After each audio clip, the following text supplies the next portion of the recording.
Oh, this could be awful.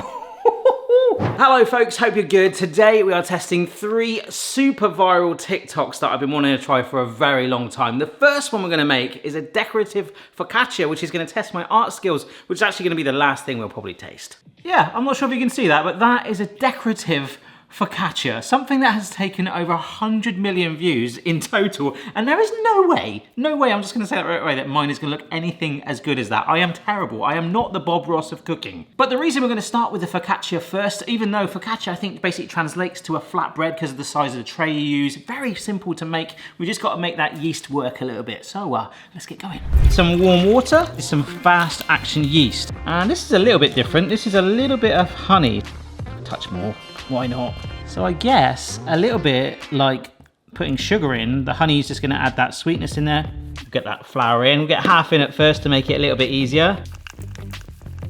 Now I've only made a focaccia once before and it was definitely up there with one of the easiest breads I've ever done. However, I think that this, with the decorativeness, is where I could potentially ruin it. It might not look like a garden. It could just look like a batch of mud. Okay, that's my backup. It's quite an oily bread, hence the olive oil going in here now. I really would like to put my hands in that, but I'm gonna be good. Get some flour down. Oh my gosh, that was a bit too much flour, but hey, it will definitely absorb it. My favorite phrase, well, one of them, we need to knead. Ah, this is so delicate. So just work it through for about 10 minutes. Keep flouring it if you want, because I'm feeling a little bit of tackiness here. So yeah, that was obviously a good thing that I've got so much flour here. That is so fun. I love doing this. We need to knead more often on this channel, I think. I should just do a live stream of just constantly kneading. Sounds like my teenage daughter. All right, so after a good bit of kneading, we need to put this in a nice oiled bowl. All right, that's nice and covered. So we're gonna put that in a warm space, randomly next to all of Phoebe's paints. She's working on a lot of art at the moment. Yeah, thank you to everyone. I think I've got, isn't that like battle scars from like doing all kneading? I love it, you got flour everywhere. Like, hi, you been baking? Yeah, a little bit. Thank you to everyone that supported Phoebe with her Cozy Crafts art website, it's really cool. Right, so whilst that's rising, this one is something called, it's like brown butter toast. So basically, yes, Barry, are you making toast? We're not even making toast, we're just frying it in the pan. It does look good though, but basically you brown butter. So we've done that before to really slowly develop the flavor. But what's happening there is basically you put in just a little dollop to brown it. You stick your bread in, which isn't toasted, okay? And then you just serve it like that. A little bit of salt, a little bit of honey on top if you want. So 4 ingredients effectively. Yes, it is glorified toast. Oh, it's starting to move, look at that. Iceberg, right ahead. We're gonna take it beyond the foamy stage to develop like a rich, tarty, kind of like, it's gonna draw out more saltiness, a real deep flavoring in there, but it will probably look more burnt. That looks really, really nice. I mean, obviously extremely healthy, but let's just be honest, a lot of that is gonna get absorbed into the bread. Ooh, oh yeah, that looks brown now. Ugh. Oh, this could be awful. Lovely piece of sourdough. In that goes. Oh wow. And you can see how hot it is because it's foaming around it almost immediately. Yeah, it does smell, it just smells partially burning though as well. Yeah, it's like actually smoking now, so I am going to turn it. I'm getting scared for any longer. Ooh. Ooh, that is a lovely colour. Oh my word. Look at that. Oh, that is outstanding. Right, I'm getting that off the heat. Oh, that is obscene. I mean, it's completely saturated with butter. Oh no. I'm gonna do one more piece because I want to get rid of that. It feels like a bit of a fire hazard. But apparently, a little bit of salt on there. And for that sweet contrast, which I think is gonna really need, it's more like a cracker, I think. That actually looks pretty nice. Now you've got that honey glistening and some salt flakes sort of wedged on there. I'm gonna try it right now.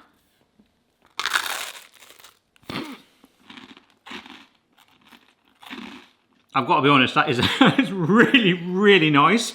The bread that I picked is actually quite thin. So what you've got are these super toasted layers. And then where the butter has slightly absorbed in the middle, it's still a little fluffy. There's a sort of golden tinge to it. But I think if it was a thicker slice of bread, you might get a little bit more pillowiness. But hopefully you heard from the crunch.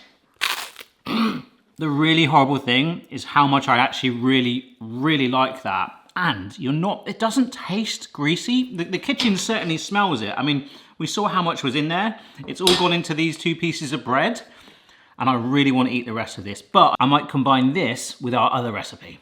I have actually had to put that out of my sight because it is so addictive. You're getting a real deep, intense flavor with the butter. Right, let's check on our dough. Oh yeah, that's good, isn't it? Look at that. That's risen really nicely. Yeah, that's really good. Right, I just want to show you one thing actually. We'll just double check for our sanity with that butter. I just want to see how browned that butter was. Oh yeah, that has had a good workout. It looks more like Coca-Cola. All right, baking tray, and we are gonna get a first batch of olive oil just on here. Quite an oily recipe this, but oil, leave it up to you how much you use. Ooh. Okay, tray comes in, we get our dough, foamy and oily, you beautiful thing. And of course it's going down onto an oiled surface anyway. And now I'm sort of already started to do it accidentally. You might have seen that stereotypical thing, again, that I've only done once before with focaccia, where they call it possibly one of the coolest words in cooking, dimpling. Prod it, and I guess it kind of helps make it evenly, but I believe it does help knock some of the air out of the dough to stop it from rising too much. And that is going to be our canvas, apparently. A little bit more oil, just a little glossing of that up and down. This is what I like about this, is hardly much effort, you just push it into the shape of the tin, and we've got to just let it rest now for like 15-20 minutes. So back in that warm spot, that'll help it rise a bit before we decorate it. Meanwhile, I'm gonna roast some garlic. Just resting on a little bit of foil, we're gonna drizzle that with olive oil, some salt, pepper, and why not? Got some honey. Let's get a bit in there, a bit of sweetness. They are going in the oven because of this. Can you see those Brussels sprouts getting squished? This is gonna be crispy Brussels sprouts. I always say Brussels sprouts. Brussels sprouts. We get the roasted garlic in there, Parmesan too, and I struggled to get my Brussels actually. It's slightly out of season in the supermarket right now, but I went to the freezer aisle and I looked, it's like, oh, actually these look pretty darn good. Ooh, that smells like a granddad at Christmas. 10 minutes in there, they're nice and submerged. That should cook them through whilst our garlic is roasting. It smells a really crazy combo in here of Grandad at Christmas, burnt butter, and roasted garlic. Cha-ting. What was even that? I don't know. I've just got the roasted garlic out of the oven. There we are. Should be able to just, oh, there we go. Look at that mushing. So a bit more olive oil. Honey roast garlic as well, remember. Oh, little pepper and salt. Sprouts go in. Give that a lovely good coat round to get that garlic and oil, salt and pepper. Even the honey from the garlic as well. Just gloss in those sprouts. So they're in the microwave for 10 minutes, those sprouts, all right? So they're not completely mushy, but they should squish, which we're about to do now. Ah! And yeah, it's sticking to the bottom of my glass. Okay, we'll push it off, but we're just massively increasing the surface area of that. You see it? Oh, that is actually really fun. And as if that wasn't enough, this is some Parmesan, freshly grated on there. We now bake this. Personal choice, but balsamic vinegar, some more honey, that little sort of like tang and sweetness. Oh, but in they go. I'm really excited. I think this is gonna be incredible. Yeah, baby. Oh my gosh, it's quite crispy already. You can see why they call them crispy sprouts. Gonna turn them over. And actually, to be fair, it might be hard to like recognize. You've got to remember which one's which. Oh, that's not too bad. Yeah, because they are charring on the other side. But I'll do that. I'll turn them all over.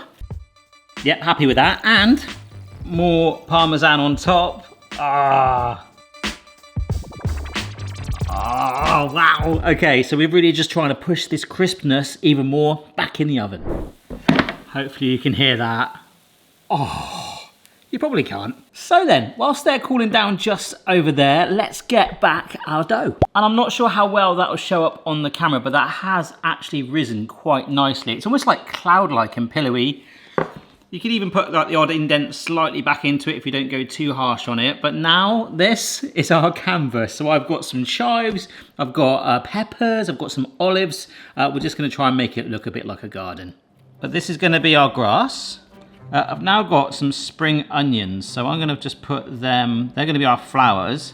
I've got some yellow peppers, which I've cut roughly the same size, and they're biting in the dough really nice. Oh, that looks quite pretty. I'm quite chuffed with that. Oh, I'm really happy with that. I've got some shallots here, which I can kind of, I'm not very good at flowers. I don't really understand them that well, to my mother-in-law's annoyance. And I have got a red pepper here as well, but I might have to do that the way I was going to do the yellow one at first. Oh my gosh, that actually looks really cool. I've actually trimmed it low here, so the red pepper just sits at the top of it. And I think I'll even do it on that one as well and just drape over. Yeah, the petals like that. Oh wow, right, it needs a bit of contrast. So I might regret it, but I am going to put on a little bit of pepper.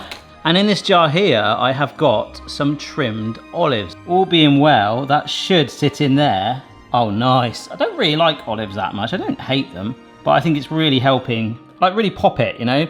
I've got a teeny bit of parsley here that I could just stick in there. I'm not sure if that's just going to wilt, but it might just be a way of making it look just a little bit more flowery, a little bit more garden-like. Yeah, I really like that. I've pushed the chives into the dough. We've got a nice mix of flowers. Hopefully that'll all stay together. I love the irony that we could bake it and it'll just be like, whoop. You might just see one pepper. Let's find out. What do you think? Does that look good? Thanks, mate. Yeah, his opinion is important to me because he literally is Pugcasso. So these have cooled down now. I've got some olive oil and balsamic for the focaccia. So I just love dunking it in that. But let's actually try one. In fact, let me zoom in on a charred one so you can really see that. Look at that. That is epic. All like crispy all over. Ah. I like crispiness.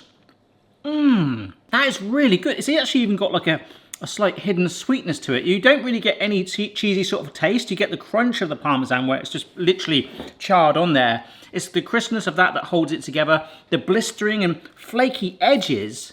See that flaky edge? It is very mild, extremely addictive. In fact, I've got the balsamic there. I do wonder if just a little tang just to lift it. Ooh, well, that's good.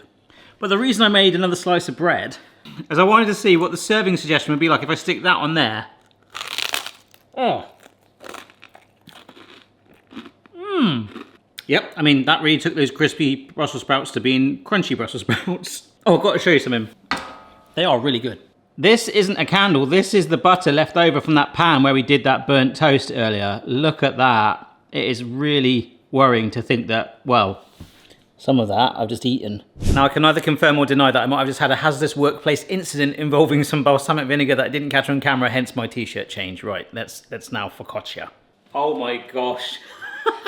I am really happy that has held it together. I just about have too. Yeah, the shallots have actually darkened considerably. I love the blistering on the peppers just a little bit. And I think my favourite thing out of all of it is that those little bits of parsley that I just added anyway, they've kind of like wilted but clung into the dough and really sort of made it pop a little bit. I'm really happy with that. I actually don't really want to slice into it, but we better. One thing I need to show you is that the chives, if I just go like that, they just want to fall off. The grass needs reseeding. However, I think the rest of it genuinely smells amazing. It's looking like a nice golden colour on it. Could have tapped that in a bit more, but I'm happy. Oh my gosh. Such a nice rise on it. I'll just show you there. You can see that you've got that lovely spongy fluffy middle. Even the bottom would have got a little bit baked as well because of the oil that goes there too. And the top as well. A nice light colour on it. Oh, that's good. I mean, not that it's not got enough oil in it already. And of course, my best friend balsamic that just destroyed my t-shirt. Oh. So as I bring in the tray with the random piece of bread left over and those sprouts, which were incredible, I think just about this was my most favourite because it was kind of fun. It was the essence of actually playing with your food and creating sort of edible art, and it drove more flavour into it, which was really, really fun. I kind of just want to do that to everything I make now, just stick things in it to make like landscape scenes. And yeah, I can't deny the bread was actually really, really tasty. You just wish it was something that was given to you without knowing what was going into it. And the sprouts, they're really cold now, but love it. They still get that sweet caramelization charring. Oh, keep the cool links you've seen online. Doesn't have to be TikTok coming in. These were all suggestions from you that I was like, wow, these have got some crazy views. I wanted to try them out and they did not disappoint. Cheers, guys. If you try them, send me photos too. See you later. I'm going to dream about that candle. It literally did look like a candle. I just scraped it out in the bin. It was like, see you later, guys. Bye.